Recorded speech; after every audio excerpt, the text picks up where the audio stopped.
কিভাবে পরিষ্কার করলাম সেটা দেখ। এই যে আমি এই ভুড়িটা রান্না করবো আজকে। আমি আগে পেঁয়াজ বসাই দিছি, আর পেঁয়াজে আমি গরম মশলা দিয়ে দিছি। মানে আমি শুরু থেকে ভিডিওটা করে নেই, কারণ আমি ভুড়ি পরিষ্কার করতেছিলাম। এই যে একদম সাদা ধবধবে ভুড়ি, একটু ময়লা টলে কিচ্ছু নাই। দেখছেন কত সুন্দর। কিভাবে পরিষ্কার করলাম সেটা আর দেখাইতে পারি নাই।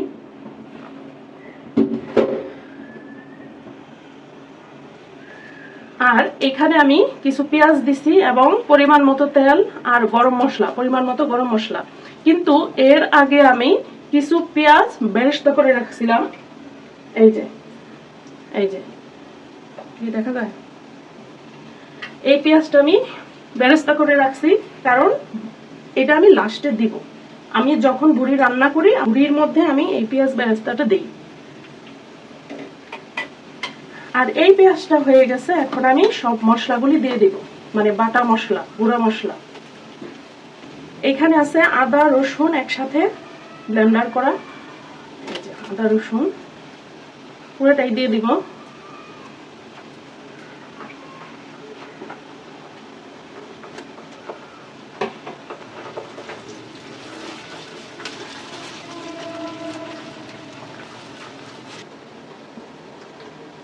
দিয়ে দিলাম মরিচ, হলুদ,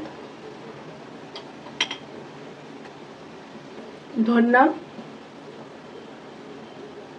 গরম মশলার ফাঁকি। আগে আমি আস্ত গরম মশলা দিছি, এখন দিয়ে দিলাম ফাঁকি। আর এই গরম মশলাটা আমি নিজেই তৈরি করি ঘরে।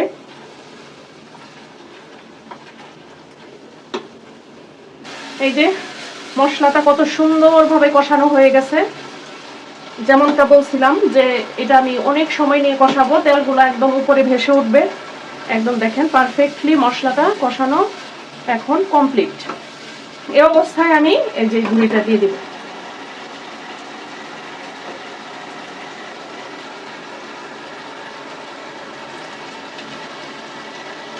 তবে ভুড়ি এরকম সাদা দপদপে ঝকঝকে করতে হইলে অনেক ধৈর্যের ব্যাপার, অনেক সময়ের ব্যাপার। হাজার জনে ভুড়ি পরিষ্কার করে দিল, আমি লাস্ট ফিনিশিং এ আমার ভুড়ি আমি পরিষ্কার করি। প্রথমে কষাইরা পরিষ্কার করে দিবে, তারপরে ঘরের লোকেরা পরিষ্কার করবে, তারপরে আবার আমি একা পরিষ্কার করব। কেউ শেষে কেউ ধরবে না, আমি একা পরিষ্কার করব আমার মতো করে। আর তখনই ভুড়িটা এরকম চকচকে ঝকঝকে হবে। এই যে কোথাও কোনো ময়লা নেই। অনেক সময় হয় না ভুড়ির উপরের সাইডটাতে অনেক ময়লা লেগে যায়, গোবর লেগে যায়, সেগুলো ভালোভাবে পরিষ্কার করা যায় না, তোলা যায় না। আর সেগুলো সহই অনেকে গরম পানি দিয়ে ধুয়ে রান্না করে ফেলে। এটা আমি কখনোই করি না। এখন দিয়ে দিব জোরে একটা নাড়া, তারপর ঢেকে দিব 1.5 ঘন্টার জন্য। একদম 1 থেকে 1.5 ঘন্টা এটা সিদ্ধ হবে, তারপরে ভুড়িটা হয়ে যাবে। পরে আমি এই যে পেঁয়াজ বেরেস্তাটা দিয়ে নামাই ফেলবো। জিরার ফাঁকিও দিব, লাস্টে জিরার ফাঁকি ছিটাই দিব। এই যে দেখেন ভুড়িটা কাছ থেকে দেখেন। অবশ্য এগুলা খাইতে তো মজাই লাগে, কিন্তু এগুলা রেডি করতে, তৈরি করতে এত কষ্ট, এত পরিশ্রম, এত ধৈর্য, এত সময়ের ব্যাপার। এর জন্য এই জিনিসগুলা না আমি কমই রান্না করি, কারণ আমি ওই যেমন তেমন পরিষ্কার করে রান্না করে ফেলবো সেটা পারি না। সারাটা দিন আমার এগুলোর পিছনে সময় নষ্ট হয়, সে কারণে আমি এগুলা করতেই পছন্দ করি না। কারণ আমার ওই পরিষ্কার বেশি করতে হবে, এটা আমার একটা মুদ্রা দোষ। এই কারণে আমি এগুলো খুব কম রান্না করি, খুবই কম। আমার চ্যানেলে দেখবেনই না যে এই সমস্ত জিনিসগুলা খুব একটা রান্না করতে। তবে সামনে যেহেতু কুরবানি, সেহেতু আপনাদের জন্য এই রেসিপিটা আমি তৈরি করলাম। দেখেন আমার ভুড়ি রান্নাটা কেমন হয়। যদি ভালো লাগে অবশ্যই রান্না করে খেয়ে দেখবেন, আর অবশ্যই কমেন্টে জানাবেন। এখন দিয়ে দিব আমি অল্প কয়টা কাঁচামরিচ। হয়েছে, এখন আর কিছুই দিব না। এটা আমি প্রায় 1 থেকে 1.5 ঘন্টার মতো ঢেকে সিদ্ধ করতে দেব। ওকে, এই যে ভুড়িটা প্রায় হয়ে গেছে।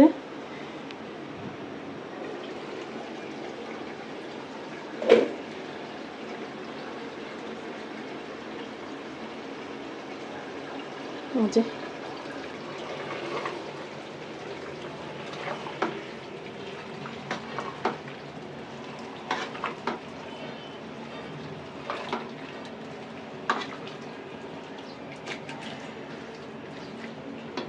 এখন আমি পেঁয়াজ বেরেস্তাটা দিয়ে দিব। এই যে পেঁয়াজ যে আমি বেরেস্তা করে রাখছিলাম, দেখাইছিলাম, সেটা আমি এখন দিয়ে দিব। পুরোটাই দিয়ে দিলাম, এখানে অনেকগুলো পেঁয়াজ।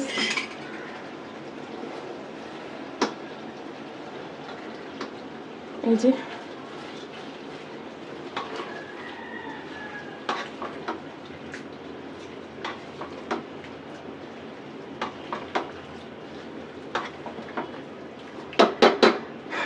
এই পেঁয়াজ বেরেস্তাটা লাস্টে দিলে এত সুন্দর একটা ফ্লেভার হয়।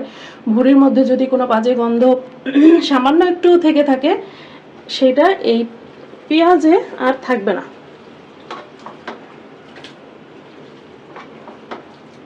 এই যে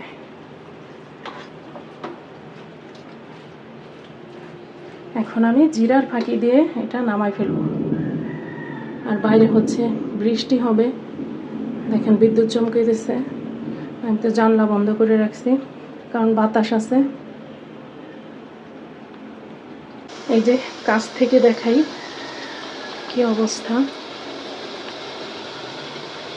এই যে কত সুন্দর লোভনীয় হয়েছে ভুড়ি রান্নাটা। আর লাস্টে পেঁয়াজ বেরেস্তা দেওয়ার কারণে এত সুন্দর ফ্লেভার আসতেছে, কি বলবো আর।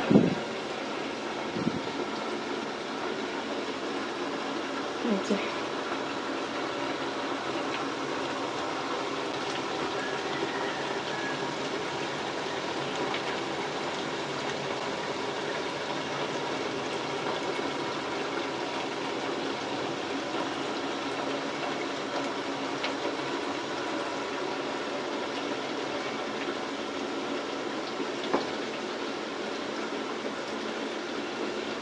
এখন আমি দিয়ে দেব জিরার ফাঁকি।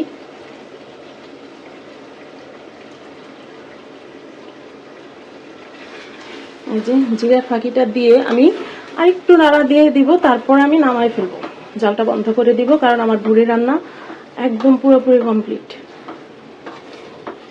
অনেকে একদম বেশি ভেজে শক্ত করে ফেলেন, আমি আবার সেভাবে রান্না করি না, কারণ আমি এটা ভুনা ভুনা করি, একদম ভেজে শক্ত শক্ত করে ফেলি না। মানে হয় না অনেক বেশি তেলের মধ্যে ভুড়িটা ভাজা ভাজা করে একদম কালো করে ফেলে। তো এক একজনের এক এক রকম পছন্দ, আমার হচ্ছে সেটা পছন্দ না। আমার কাছে এরকম ভুনাটা পছন্দ, এবং লাস্টে প্রচুর পরিমাণে পেঁয়াজ বেরেস্তা।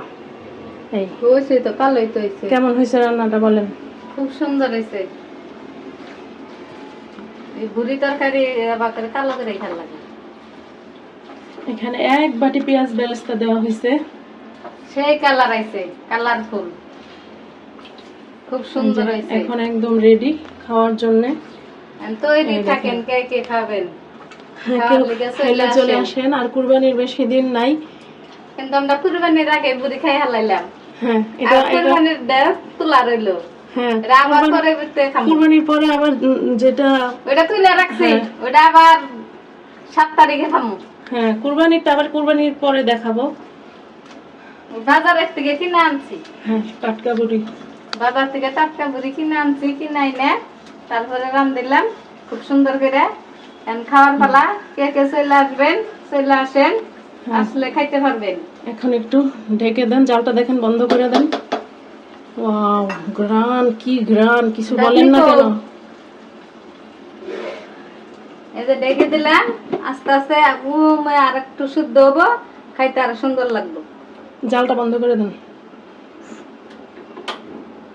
শেষ, আমাদের রান্না শেষ, ভুড়ি রান্না শেষ। তখন দেখামু আবার যখন মনিমা খেয়ে রিভিউ দিবে। ওকে, আল্লাহ হাফেজ, ভালো থাকেন সবাই। আর নেক্সট ভিডিও দেখবেন এই ভুড়ি দিয়ে ভাত খাওয়ার ভিডিও, ভুড়ির রিভিউ দেওয়া হবে সেখানে। ওকে, আল্লাহ হাফেজ।